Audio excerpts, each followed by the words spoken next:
todo lo que vimos. Y verdaderamente es maravilloso y me conmueve cómo el salmista escribe: todo lo que haces es maravilloso. De eso estoy seguro. Nada es casualidad. Tú eres una creación maravillosa. Y lo mejor de todo es que el Creador, el Dios del universo, el que no tiene límites, quiere establecer contigo una relación estrecha, íntima. Verdaderamente te ama. Continuando con la serie de predicaciones de 40 días de oración, estamos por conocer estas 5 dimensiones en las que queremos orar con Dios. Te invito a que inclines tu rostro, pongas este tiempo en manos de Dios y que dé sabiduría y llenura de su Espíritu. Padre, gracias por este tiempo. Rogamos que tu Santo Espíritu se mueva en este lugar y que sea palabra de edificación para fortalecimiento de nuestro espíritu. Bendice a cada persona aquí presente. Guárdales. Te lo pido en el nombre de Cristo Jesús. Amén. Sin duda alguna, el salmista expresa y nos deja a nosotros la sensibilidad con que describe a un Dios omnipresente, un Dios omnisciente, un Dios todopoderoso. Cuando dice el salmista: ¿sabes cuándo me siento y aun cuando me levanto? Todavía no he dicho nada y ya sabes lo que voy a decir.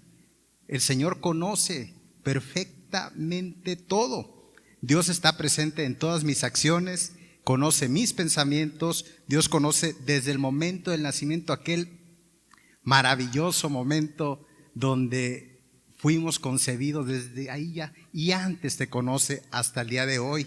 Y Dios está presente en el pasado, presente en el presente y presente en el futuro.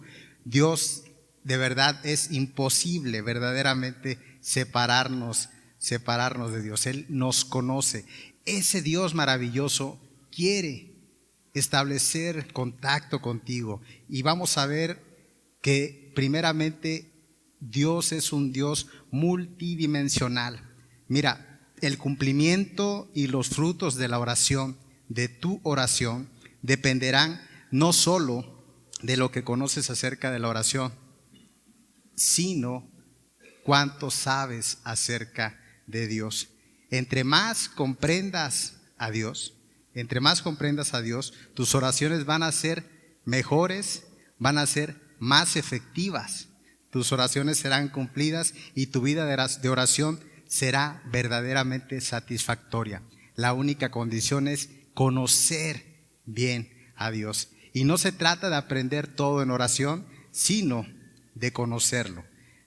Dice, lo primero que vamos a ver es que nosotros encontramos a Dios en la creación.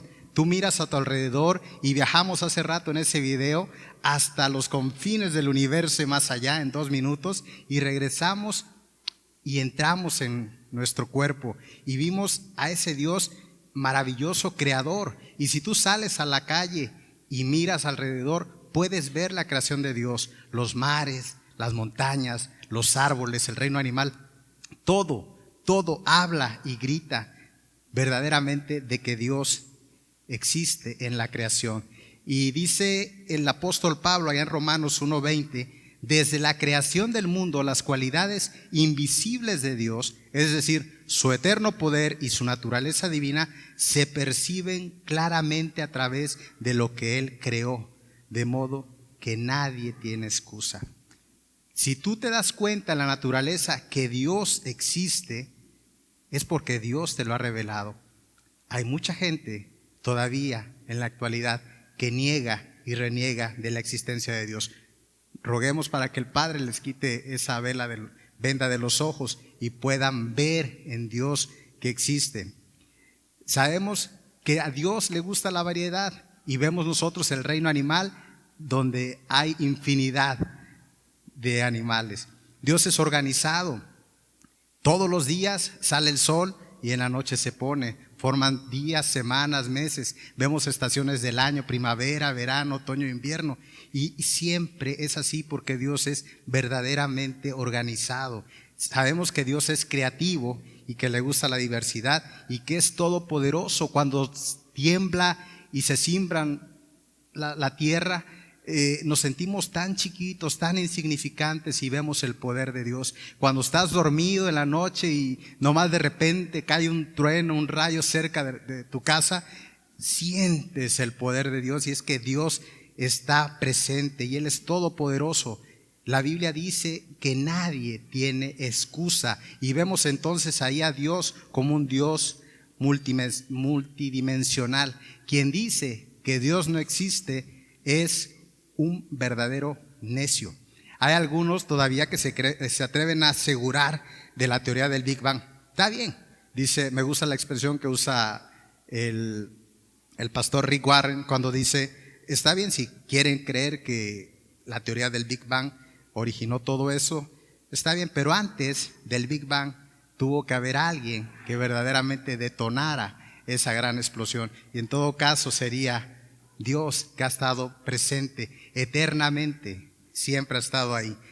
Nosotros no entendemos muchas veces a Dios, y vemos en el siguiente diálogo que tiene Job con Dios, dice, ¿descubrirás tú las profundidades de Dios? ¿Descubrirás los límites del Todopoderoso? Altos son como los cielos. ¿Qué harás tú? Más profundos son que el Seol. ¿Qué puedes tú saber? Más extensa que la tierra su dimensión y más ancha. Dios sostiene, gobierna y dirige al mundo, al universo entero, a nuestras vidas. Nosotros no lo podemos entender, pero ahí está. Sabemos que Dios existe, Dios está en todas partes. Dios es multidimensional y Dios quiere que nosotros lo conozcamos. No solamente lo vemos en la naturaleza, sino también vemos a Dios en la encarnación en Cristo Jesús. Dios se hizo hombre para poder establecer una comunicación contigo. Encarnó, se hizo hombre. Y dice Juan capítulo 1, 14, si me acompañas a leer, por favor. Y la palabra se hizo carne y habitó entre nosotros, y vimos su gloria llena de gracia y de verdad. El hecho es que Dios se hizo hombre para venir a la tierra y ser un ser humano. Dios se hizo hombre. Él quería establecer contacto contigo. Si hubiera querido establecer contacto con las vacas, se habría hecho vaca. Pero Dios quiso hacerse hombre porque quería estar en comunicación contigo. ¿Qué dice ahí en Hebreos 13:8? Todos juntos, por favor. Jesucristo es el mismo ayer, hoy y siempre. Jesucristo es el mismo ayer, hoy y siempre. Después de que Jesús fue crucificado y resucitó, su cuerpo fue glorificado. Ese cuerpo es eterno. Jesús es el mismo ayer, hoy y siempre. Y esa es la confianza que nos da. Y el apóstol Juan escribe y dice, por favor, léelo: gracia y paz a ustedes de parte de aquel que es y que era y que ha de venir. Jesús no está limitado en el tiempo ni en el espacio. Jesús es el que era, el que es y el que ha de venir. Y lo tercero que podemos ver de Dios como Dios multidimensional, que está en la naturaleza, que ha encarnado en el Hijo, lo vemos también en el Espíritu Santo. Y ahí vemos la Trinidad: Dios Padre, Dios Hijo y Dios Espíritu Santo. El Espíritu Santo, dice Juan 3:8, el viento sopla de donde quiere y oye su sonido, pero no sabes de dónde viene ni a dónde va. Así es todo aquel que es nacido del Espíritu. ¿Qué está diciendo el apóstol? Que el Espíritu Santo ahí está, que existe, que no lo vemos, que no lo podemos controlar. El Espíritu Santo se mueve en dimensiones que nosotros no podemos movernos, pero Él está. Y aquellos que han recibido a Jesús como Señor y Salvador han sentido al Espíritu Santo, han vivido a través del Espíritu Santo, y el Espíritu Santo les da fortaleza, les anima a andar. Pero no conocemos nosotros como dice el apóstol, de dónde vienen y a dónde va. Y luego lo que dice en el libro de Job, dice, Él hace grandezas demasiado maravillosas para comprenderlas y realiza milagros incontables. Sin embargo, cuando Él se acerca no puedo verlo, cuando se mueve no lo veo pasar. Así es el Espíritu Santo, y vemos nosotros a Dios en la Trinidad, Dios Padre, Dios Hijo y Dios Espíritu Santo. Es importante que entiendas esto, pero también, y parte de ello es que como Dios es multidimensional, nunca estás solo. Como Dios es multidimensional, nunca estás solo. Y eso me debería dar gusto, porque Él está en todas las dimensiones al mismo tiempo. Está en el pasado, está en el presente, está en el futuro, está allá en los cielos, está allá en la tierra, está en todas partes. Él está en ti, está por encima de ti, está a tu alrededor. ¿Por qué? Porque es multidimensional. Es solo un Dios en la persona del Padre, del Hijo y del Espíritu Santo. No son muchos dioses.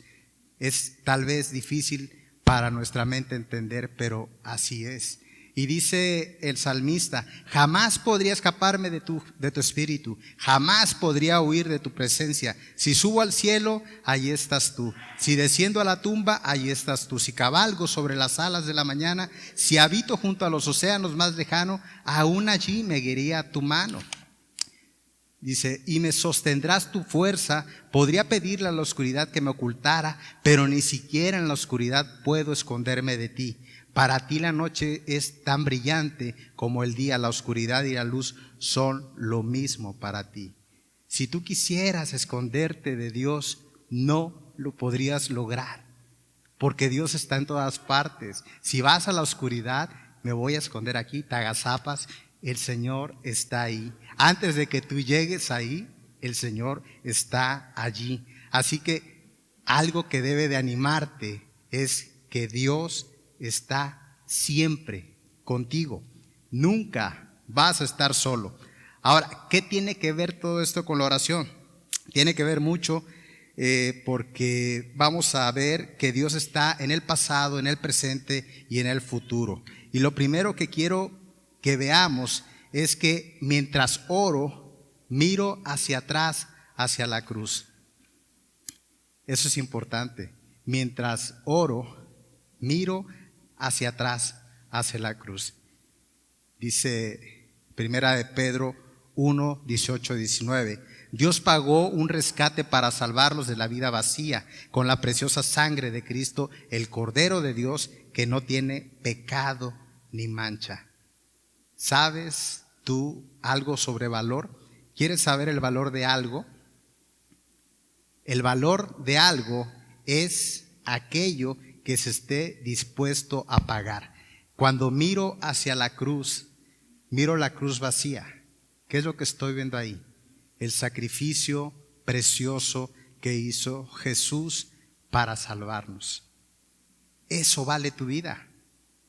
La muerte de Cristo Jesús en la cruz es lo que vale tu vida. Es tanto el amor que Dios se hizo hombre para venir a pagar tu culpa y poder gozar de Él, de una vida plena. Solamente aquello que se esté dispuesto a pagar es lo que realmente vale. Cuando miras a la cruz, piensa en eso, solamente que Jesús vino a morir por ti, lo hizo por amor. Tal vez pienses que eso fue hace mucho tiempo, pero eso tiene vigencia permanente. Pagó los pecados pasados, los pecados presentes que estás cometiendo y los pecados futuros. El Cordero fue al matadero, enmudeció, se ofreció libremente por ti.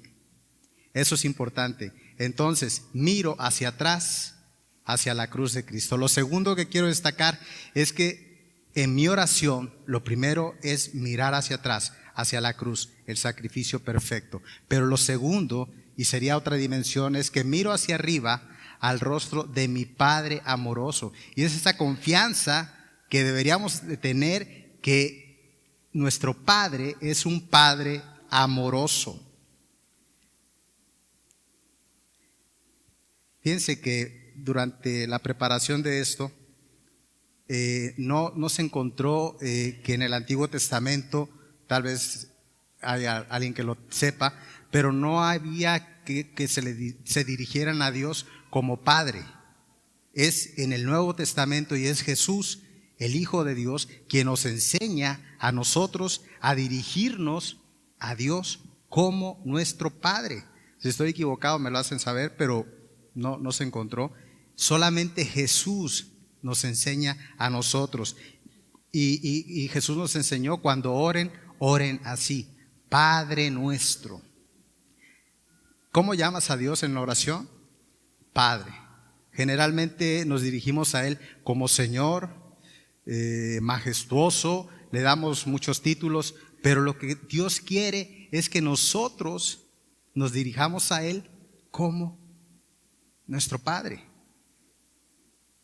Y eso es importante, que cada vez que te acerques a Dios en oración, lo hagas así, porque es como quiere que se le llame. Tal vez tu padre no fue un ejemplo, y solamente pensar en tu padre te desagrada, pero créeme, Dios es diferente a tu Padre terrenal. Dios es perfecto, verdaderamente perfecto, protector, cercano, considerado, coherente, capaz, perfecto. Él quiere que te acerques a Él. Dice: quiero que me llames Padre. Olvídate del Señor, verdaderamente sí lo es, pero es importante que le llames Padre. Cuando tú te acercas con una persona, te acercas: hola, señor ministro, y en ese momento estableces una forma de cómo tendrás esa relación. Pero si tuvieras la confianza, te acercarías y le dirías: hola, Oscar. ¿Por qué? Porque tienes la confianza de acercarse, y es lo que quiere Dios, que te acerques en esa confianza.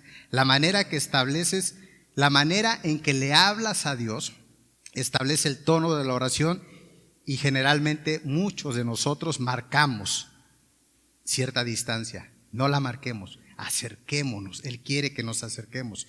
Verdaderamente hagámoslo. Es lo que Jesús quiere que nosotros lo hagamos. Acompáñame a leer. El apóstol Pablo dice en Romanos: y ustedes no recibieron un espíritu que de nuevo los esclaviza al miedo, sino el espíritu que los adopta como hijos y les permite clamar: Abba, Padre. El espíritu mismo le asegura a nuestro espíritu que somos hijos. Y dice: y si somos hijos, somos herederos, herederos de Dios y coherederos en Cristo Jesús. Pues si ahora sufrimos con Él, también tendremos parte con Él en su gloria. De chico, yo fui adoptado por una familia, y cuando yo crecía, en esa familia yo tenía un papá y yo tenía una mamá. Pero ¿qué creen? Tenía hermanos y gozaba de todo. Como yo era el más chiquito, gozaba de todos, me cuidaban, me cargaban, me llevaban por aquí, por allá. Es algo maravilloso.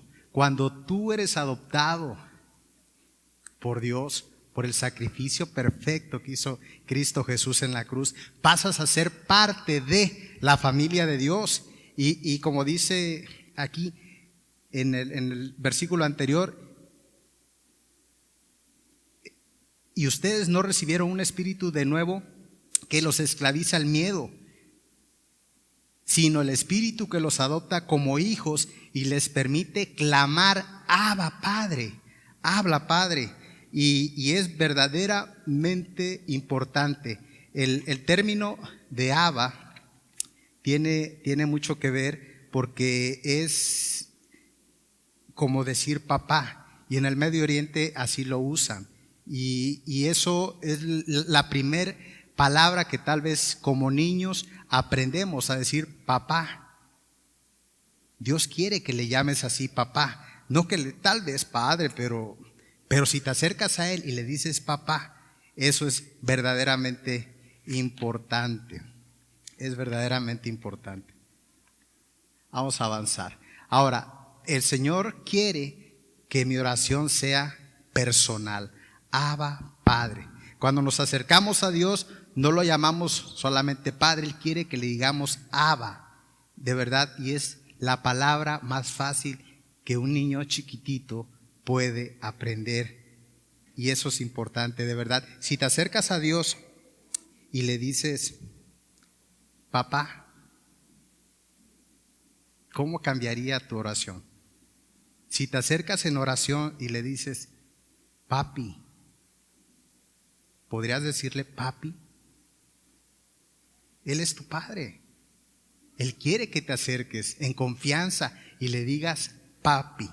No sé si le puedas decir papito, pero bueno, qué confianza tan maravillosa y hermosa sería que te pudieras acercar con el creador del universo, quien ha provisto todas las cosas y que lo único que busca es establecer una comunicación contigo porque te ama. De verdad, es algo maravilloso que pudiéramos lograr esa intimidad con el Señor. Que nuestras oraciones sean con Dios papi, que sean simples, que sean con inocencia, sin pretensiones algunas. Cuando vengas a mí, así es como llegas a mí. Si no vienes a mí, no me conoces. ¿Cómo debes de llegar con tu Señor, con tu Creador? Papá, papito. De verdad que sería padrísimo y te invito a que intentes hacerlo en la intimidad. Lo segundo que quiero destacar es que Él quiere que la oración sea apasionada. Generalmente oramos y si estamos a un lado de otras personas, nos cuidamos mucho de lo que van a oír y no debería ser. Tu oración verdaderamente debería ser apasionada.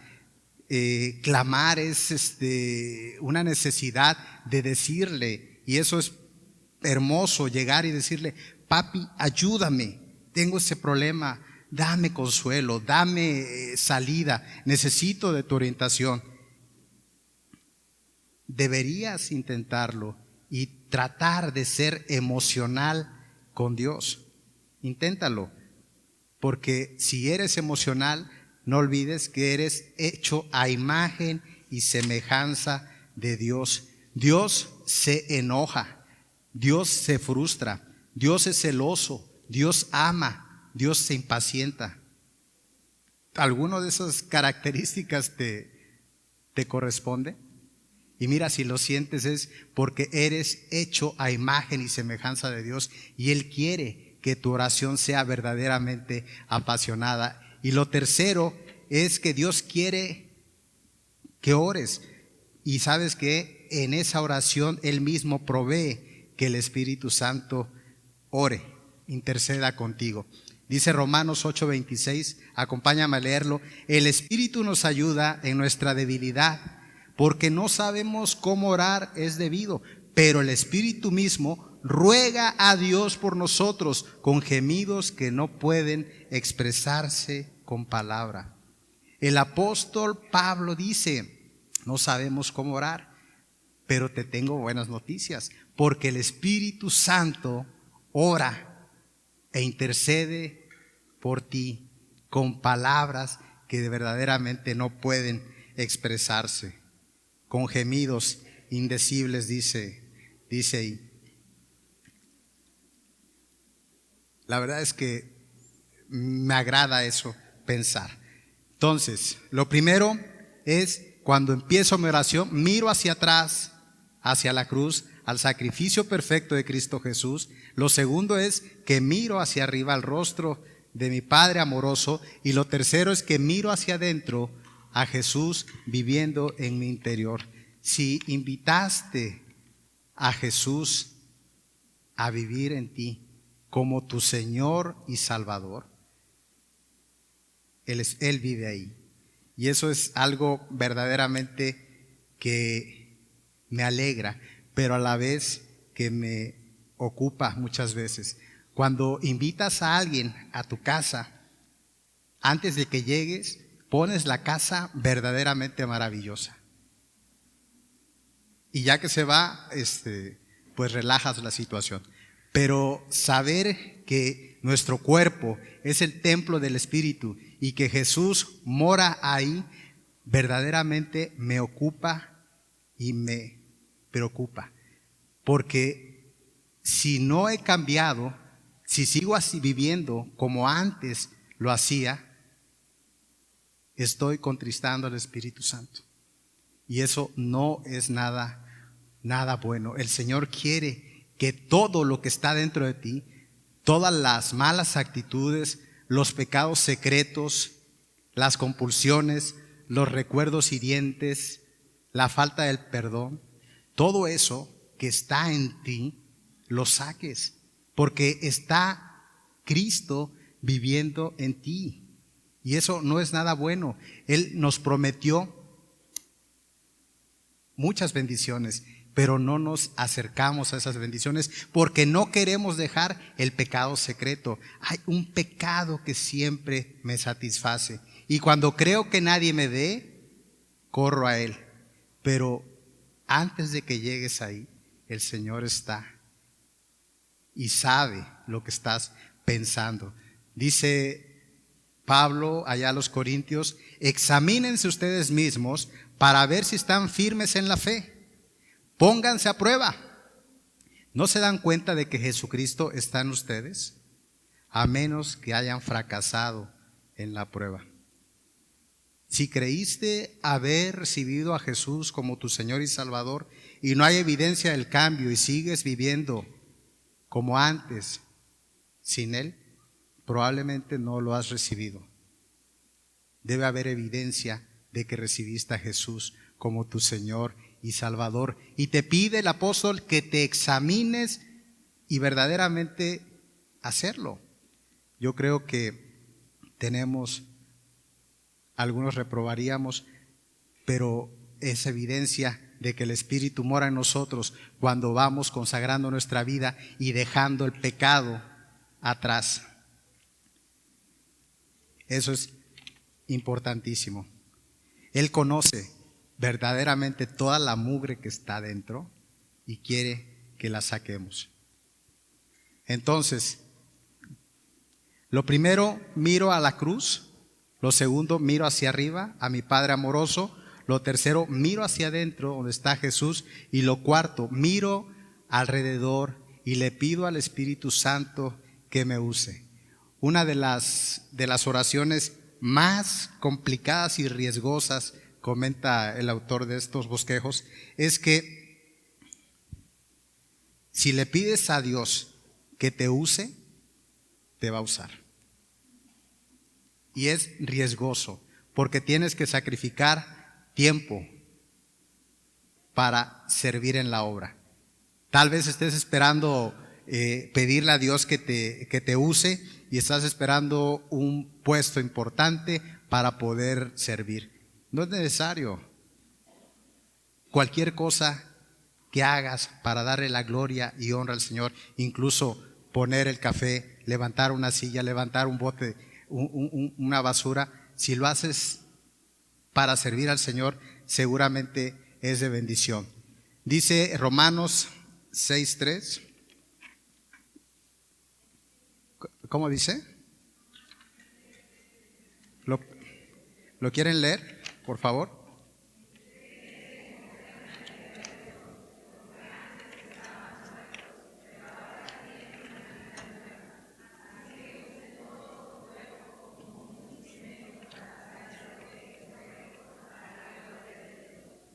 Para darle gloria a Dios. ¿Ok?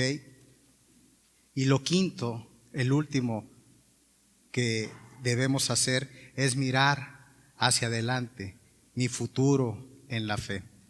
Llevar delante de Dios todas tus peticiones. Padre, tengo mucho que hacer.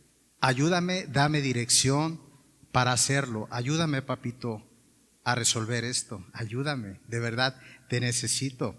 Tengo muchas cosas por hacer, necesito de tu guianza. Y eso es verdaderamente importante. que puedas acercarte a Dios y confiarle tu futuro con fe. Y el Señor está esperando que tú llegues y le digas: estos son mis proyectos, bendícelos. ¿Cómo ves? ¿Cómo ves, papá? ¿Cuál pongo primero? ¿Cuál pongo segundo? Y esperar que el Señor, al que le llamas papito, te dé la respuesta.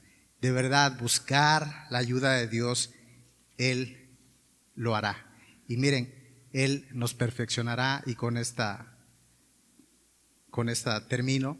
Dice: y estoy seguro, acompáñame a leer, y estoy seguro de que Dios, quien comenzó la buena obra en ustedes, la continuará hasta que quede completamente terminada el día que Cristo Jesús vuelva. Esa es la confianza y es una promesa de que ese Dios maravilloso, creador del cielo y de la tierra y de todo lo que vemos y de todo lo que no vemos, hará. El Señor perfeccionará la obra que Él comenzó. Y yo soy convencido, y de verdad, querido hermano, te animo a que lo creas.